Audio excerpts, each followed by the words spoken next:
I had a very particular type of mom who I attribute my nutritional taste to, and I would call this type of mom an oat mom, or some other people might say ingredient mom or granola mom. I say mom, but really this just applies to like woman, and it's this archetype of women who like this weird to talk about women and archetypes. What does this channel become? But anyway, like my mom is the type of person who like will on vacations she'll like force you to go on like 20-mile hikes, and like everything is like a death march, walk everywhere. The type of food this mom subsists on is like red lentils. Like you have friends over in high school, like you're not offering them goldfish, you've only got like barley, and they subsist off like beetroot and thin lentil soup. That's how you're surviving. And yeah, so there are some awkward moments in high school where you're like eating the most questionable like rye husks from the Middle East. That's like my mom's favorite type of thing. If something's got like literally no possibility of even containing a granule of sugar and it's from some country with like a Food and Drug Administration that like hardly exists, it's some like gnarly beet plus fig smashed up combo of like dense nutrients. Like that's the type of thing my mom would get a huge kick out of. And I think like long term you want to find an oat mom archetype. That's like the ideal symbiotic relationship for like nerdy professorially minded. Like maybe you don't go to grad school, maybe you go into the industry, but if you're interested in learning about things long term, like oat moms are very symbiotic because like they'll keep you alive with their horrible dietary restrictions and forced exercise. All right, so maybe you saw from the B-roll, but I'll talk a little bit about what I usually eat. And I hate when YouTubers like lie about what they eat. They like, oh, my diet is so optimized day to day, and it's like not actually what they eat.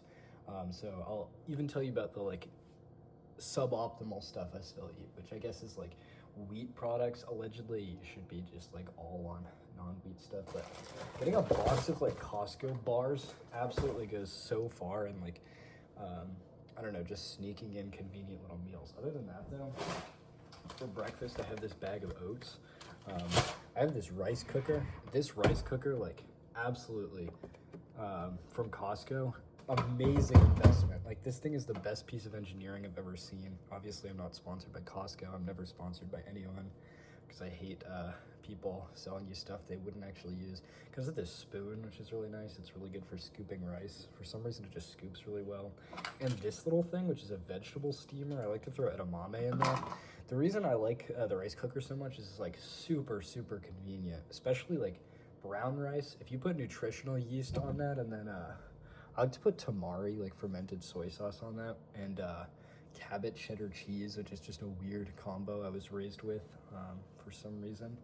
And then I have a lot of different grains because I live near like a health food store that I actually worked at in high school, so I know all the good grains. I got this barley. I got these lentils. I got farro. That's about it because I don't want to reach the ones that are far in the back, but I got a couple other cereal grains. I make those all the time. In terms of supplements, honestly, like I was on like Brian Johnson supplements for a while, but like low-key, if you eat healthily enough, you don't really need to supplement. If you eat enough vegetables, like you get all the vitamins you need. Sometimes I make this dish which is really good, which so you pick one of those grains, then you chop up like a tomato, and then you put cucumbers, and then a tuna, and let's see if I have any feta cheese. Yeah. And I have my cans of tuna here somewhere. I don't see them, but that's like high protein, high in all the vitamins, high in carbs. It's just like a banger meal. It's just phenomenal all around. And yeah, I've tried a few of Brian Johnson's products. I kind of fell for the marketing hype, and I also like the reason is because like he reminds me of a very similar character to myself. Like I don't know, he's just like a serial optimizer, you know? So I've tried this. I've tried his longevity mix. I've tried a couple other of his supplements.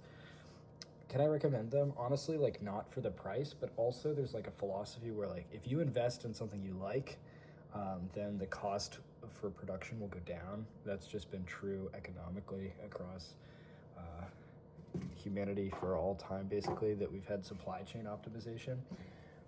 But yeah, Brian Johnson obviously has that whole weird live for everything. I don't really agree with that. I think pride cometh before the fall there, but like there's no reason why you shouldn't be healthy. Also, this might be suboptimal, but I love fruit, especially peaches. Costco peaches are great. And yeah, I get most of my stuff at either Costco or the it's called City Market. It's the grocery store in my little small town. And yeah, I get most of the stuff there. I also consume a lot of honey and also a lot of olive oil. I don't need to show you my olive oil. You know what olive oil looks like. Also, if you're a college kid, this is very cost effective. Just get a huge thing of white rice. Also getting garbanzo beans and black beans. And I feel like it's a very worthwhile investment to learn to cook more complicated foods, especially early on in college. Someone said to me recently, like, you spend your 20s doing things in a very healthy way, and then it'll pay off in a huge way in your 30s.